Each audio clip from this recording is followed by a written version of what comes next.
Hello friends, बहुत दिनों के बाद आज एक नया वीडियो आपके सामने प्रस्तुत है और उसका टाइटल है creating hope through actions an attempt for suicide prevention awareness. जैसा कि हम लोग सभी को पता है कि पिछले महीने यानी सितंबर में सुसाइड प्रिवेंशन मंथ के रूप में हम लोगों ने उसको ऑब्ज़र्व किया और उसी सिलसिले में ये हमने एक छोटा सा वीडियो बनाया है जिसमें ये हम बताने की कोशिश करते हैं कि किस तरह से सुसाइड क्यों होता है, उसका कारण क्या होता है और कैसे हम लोग इसका रोकथाम कर सकते हैं।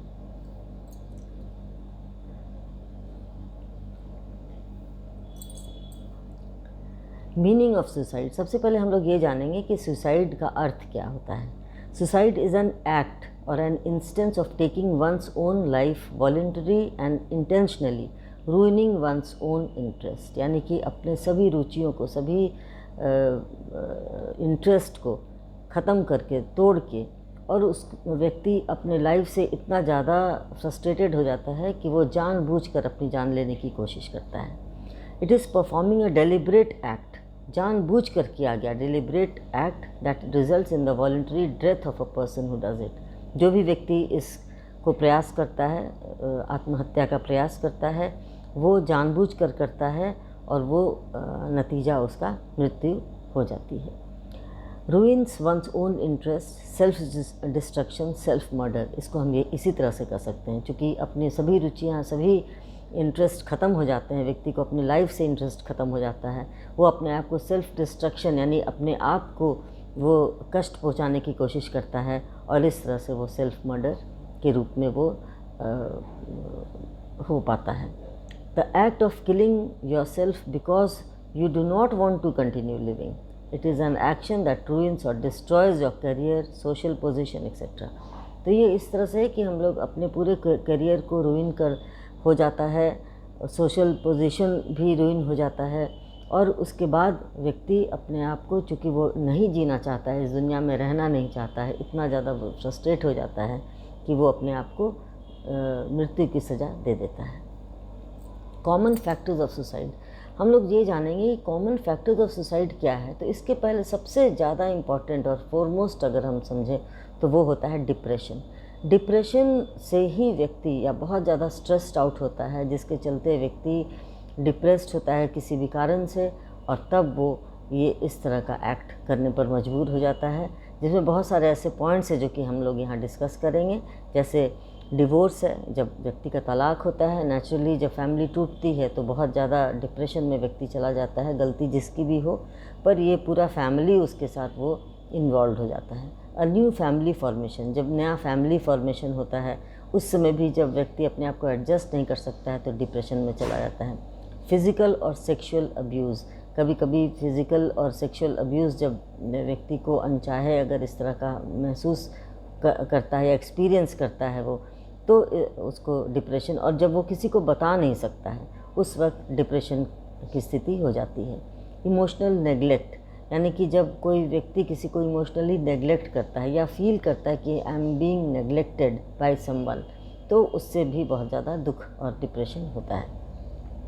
एक्सपोजर टू डोमेस्टिक वायलेंस, ये भी बहुत इम्पॉर्टेंट है कि जब व्यक्ति जब कोई पार्टनर होता है, हस्बैंड वाइफ होते हैं, और उनके बीच में अगर डोमेस्टिक वायलेंस का केस होता है, या फिर अगर इन लॉज़ के घर में इस तरह की प्रॉब्लम आती है, या अगर अपने ही घर में छोटे बच्चों के साथ अगर डोमेस्टिक वायलेंस होती है, ये सारे चीज़ों को लेकर व्यक्ति बहुत ज़्यादा दुखी और अपसेट हो जाता है।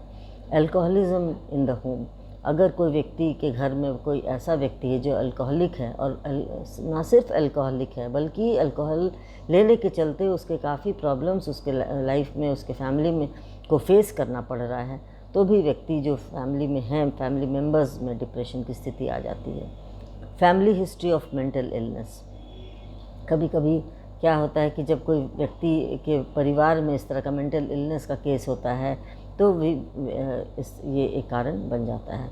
लॉसेस यानी कि समझ लीजिए किसी की अकारण मृत्यु हो जाती है, अचानक से कुछ हो जाता है घर में, तो वैसे स्थिति में, या किसी का कोई रिलेशनशिप टूट जाता है, बिछड़ जाता है कोई, उस समय भी डिप्रेशन की स्थिति आ जाती है।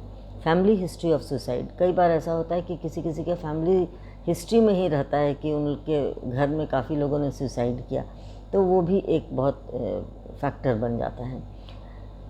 एक्सेस टू लीथल मीन्स, अब आसानी से कोई चीज़ अगर मिल जाता है, या जैसे घर में ही कोई चीज़ है, गन रखा है, रिवॉल्वर रखा है, किसी किसी का ऐसा पेशा होता है, जॉब होता है जिसमें ये रखना अनिवार्य होता है, घर में चाकू है, छुरी है, इस तरह के जो भी लीथल मीन्स घर में पाए जाते हैं, अगर वो व्यक्ति एक्सेस कर सकता है और वो बहुत ज़्यादा डिप्रेशन में है, दुखी है, क्रोधित है, किसी भी तरह का इमोशनल इम्बैलेंस है उसको, तो वो इसका प्रयोग कर सकता है। Mental disorders, depression and mood disorder, ये तो है ही कि जब व्यक्ति डिप्रेशन में, हमने कहा ही आपको कि मेंटल डिसऑर्डर्स रहता है तब ऐसा होता है। सोशल आइसोलेशन, जब वो व्यक्ति समाज से बिल्कुल अपने आप को आइसोलेटेड फील करता है, या समाज उसको इग्नोर करता है, समाज उसको एक्सेप्ट नहीं करता है, वैसी स्थिति में जब वो आइसोलेट महसूस करता है, लोनली महसूस करता है, उस समय भी उसको इस तरह की स्थिति आ जाती है। क्रॉनिक डिजीज़ एंड डिसेबिलिटी, कई बार होता है कि व्यक्ति बहुत दिनों से किसी बीमारी से जूझता रहता है, कोई डिसेबिलिटी है, फिज़िकल डिसेबिलिटी है, तो वैसे स्थिति में भी व्यक्ति अपने जीना नहीं चाहता और तब वो सुसाइड अटेम्प्ट करता है। वार्निंग साइंस ऑफ सुसाइड, अब क्या ऐसा वार्निंग साइंस है जो कि घर के लोगों को ये जानकारी हो जाए कि वो व्यक्ति सुसाइड की ओर सोच रहा है? तो इसमें है कि ऑफन टॉकिंग और राइटिंग अबाउट डेथ, डाइंग और सुसाइड, हमेशा वो सुसाइड, मरने की, जीने की बात कहेगा, हमेशा वो कैसे कौन मरा, कैसे कोई सुसाइड किया, इसकी बातें करेगा, ये होता है। Making comments about being hopeless, helpless and worthless, जब वो कोई व्यक्ति अपने बारे में इस तरह का कमेंट करता है कि हम बेकार हैं, हम हेल्पलेस, मजबूर हैं, हम कुछ कर नहीं सकते, असफल हैं, तो वो एक तरह का साइन होता है। Expressions of having no reason for living, no sense of purpose in life, saying things like I would be better if I wasn't here और आई वॉन्ट टू डाई, इस तरह का स्टेटमेंट यदि कोई बोलता है तो वो समझ लीजिए कि वो भी एक तरह का साइन है कि वो व्यक्ति अपने जीवन से बिल्कुल तंग आ चुका है। इंक्रीज्ड अल्कोहल एंड और ड्रग मिसयूज़, कई बार होता है कि जब बहुत ज़्यादा अल्कोहल कोई लेने लगता है और तो अल्कोहल लेने की स्थिति में उसकी मानसिक स्थिति ठीक नहीं होती है और वो हमें कभी कभी नेगेटिव भी सोचने लगता है। इसी तरह ड्रग मिसयूज़ भी जब कोई व्यक्ति करते हैं तो इस तरह से भी उन लोगों को भी ये साइन के रूप में रहता है कि वो सुसाइड कर सकता है। Withdrawal from friends, family and community, जब अचानक कोई व्यक्ति बहुत सोशल है, दोस्तों के बीच में, परिवार के बीच में, कम्युनिटी के बीच में बहुत मिलना जुलना है और अचानक वो विड्रॉ कर लेता है, सबसे अलग हो जाता है, वो भी एक बहुत बड़ा साइन होता है। रेकलेस बिहेवियर और more risky activities seemingly without thinking, तो ये क्या होता है कि कुछ ऐसा बिहेवियर होता है जो कि और बहुत रिस्की काम कोई करता है, तो वो भी समझ लेना चाहिए कि एक बहुत बड़ा साइन है, क्योंकि उसको अपनी मौत से डर नहीं लगता। ड्रामेटिक मूड चेंजेस, उनके हमेशा मूड चेंजेस होते रहते हैं क्योंकि उनका मानसिक स्थिति उनकी सही नहीं होती। टॉकिंग अबाउट फीलिंग ट्रैप्ड और being a burden to others, वो कभी कभी ऐसा महसूस करेगा वो व्यक्ति जो कि सुसाइड के रूप में सोच रहा है, अपनी ज़िंदगी को ख़त्म करने की सोच रहा है, वो ये सोचता है कि हम दूसरे के ऊपर बर्डन हैं। तो इस तरह से सुसाइड प्रिवेंशन को हम लोग कैसे प्रिवेंट कर सकते हैं, क्योंकि हर की ज़िंदगी उतनी ही इम्पॉर्टेंट होती है, हर व्यक्ति की ज़िंदगी उतना ही ज़्यादा महत्वपूर्ण होता है। जब हमें जीवन मिला है तो उस जीवन को हम सदुपयोग उसका करें, ना कि हम आत्महत्या करके अपना जीवन ही समाप्त कर दें। तो आइए हम देखते हैं कि कैसे हम लोग सुसाइड प्रिवेंशन कर सकते हैं। प्रोटेक्टिव फैक्टर्स, कैसे हम लोग इसको प्रोटेक्ट कर सकते हैं। कंटैक्ट विद प्रोवाइडर्स, जैसे कि हेल्थ केयर प्रोफेशनल्स होते हैं, उनसे कांटेक्ट करना। Effective mental health care, easy access to a variety of clinical interventions, strong connections to individuals, family, community and social institutions, जैसे कि बहुत कनेक्टेड आदमी महसूस करे, लोगों के बारे में समझे, परिवार को समझे, सोसाइटी को पर ध्यान दे। Problem solving and conflict resolution skills, जो भी प्रॉब्लम्स, हर किसी के ज़िंदगी में प्रॉब्लम आता है तो उन प्रॉब्लम्स को कैसे सॉल्व कर सकते हैं हम, ना कि वो सॉल्व ना हो और हम डिप्रेशन में चले जाएं, ऐसा बात नहीं होना चाहिए। और उसको जो भी कन्फ्लिक्ट रिजोल्यूशन स्किल्स होता है, यानी कि अगर किसी तरह का संघर्ष चल रहा है किसी व्यक्ति के जीवन में तो उसको रिजॉल्व करें, उसको दूर करें, वैसा स्किल्स, वैसा एबिलिटी डेवलप करना, ये भी इम्पॉर्टेंट है। Seeking help is important for persons with mental illness, अगर कोई व्यक्ति मानसिक रूप से अस्वस्थ है तो वैसे व्यक्तियों को बहुत इम्पॉर्टेंट है कि वो हेल्प ले किसी से। Teaching coping and problem solving skills to help people manage challenges, हर किसी की लाइफ में चैलेंजेस आता है, इसका मतलब ये नहीं होता कि हम चैलेंजेस से डर के आत्महत्या कर लें, बल्कि हम कुछ ऐसे कोपिंग स्किल्स सीखें, कोई ऐसे तरीका सीखें जिसके द्वारा हम उसको दूर कर सकते हैं, उसको फेस कर सकते हैं और बिल्कुल स्ट्रांगली उसको फेस कर सकते हैं और उसको अपने चैलेंजेस को दूर कर सकते हैं जो भी प्रॉब्लम्स लाइफ में हैं। Expanding options for temporary assistance for those in need and connected people at risk to effected and coordinated mental and physical health care. तो इसमें क्या होता है कि कुछ भी असिस्टेंस अगर किसी को देना है जो कि जिसको ज़रूरत है, अगर कोई व्यक्ति ऐसा है जिसके साइन से हमको पता चल रहा है कि वो व्यक्ति आत्महत्या की ओर अग्रसित है, तो वैसे लोगों को हम लोग कनेक्ट करें, उसको समझाएं और उसको मेंटल और फिजिकल हेल्थ केयर दें। हाउ कैन यू हेल्प, कैसे हम दूसरों को मदद कर सकते हैं। Ask someone you are worried about if they are thinking about suicide.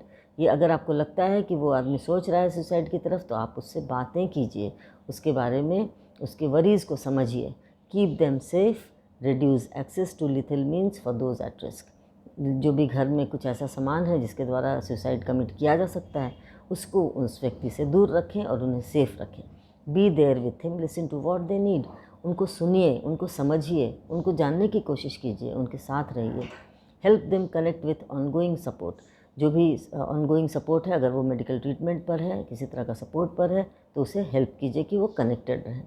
Stay connected, follow up to see how they are doing. वो हमेशा फॉलो अप करते रहिए कि आप और उनसे बिल्कुल कनेक्टेड रहिए, सो दैट कि वो अपने आप को अकेला ना समझे। Try to be an emotional support. ये बहुत ज़रूरी है कि फ़िज़िकल सपोर्ट तो ज़रूरी है कि कोई मेरे पास है, लेकिन इमोशनल सपोर्ट भी उतना ही ज़्यादा इम्पॉर्टेंट होता है।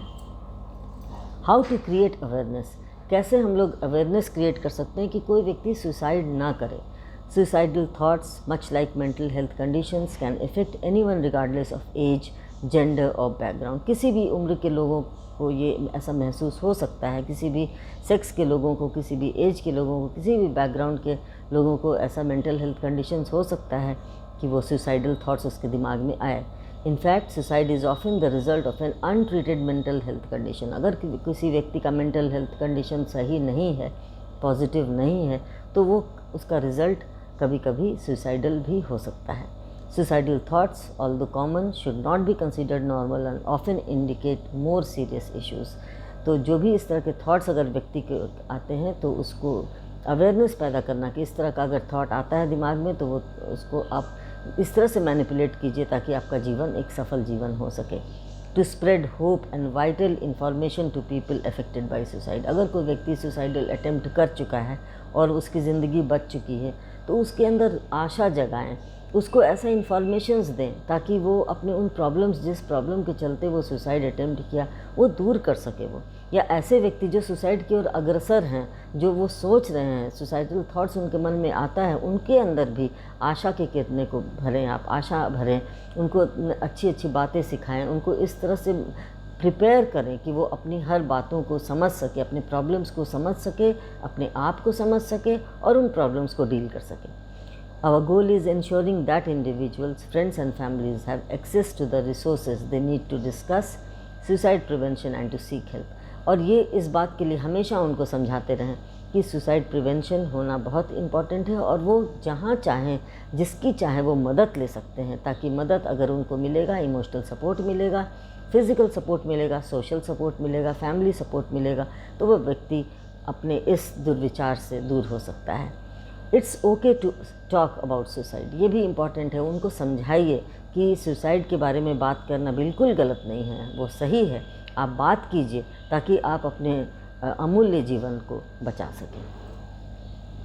कुछ रिकमेंडेशंस हैं जो कि आपको आपके सामने ये शेयर करना चाहूँगी, जिसको कि एक सेल है, lifeline cell, suicide prevention lifeline cell है, जिसका नंबर है, यदि आप किसी भी आपके अपने आपके इन केस अगर आपके जान पहचान में या आपके जानकारी में अगर कोई व्यक्ति इस तरह का महसूस कर रहा है, इस तरह की मानसिक परेशानी महसूस कर रहा है, उस व्यक्ति को आप निश्चित रूप से मदद कर सकते हैं।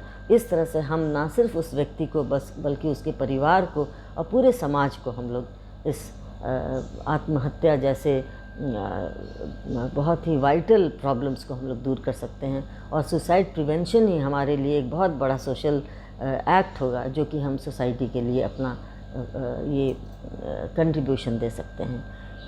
वीडियो देखने के लिए बहुत बहुत धन्यवाद।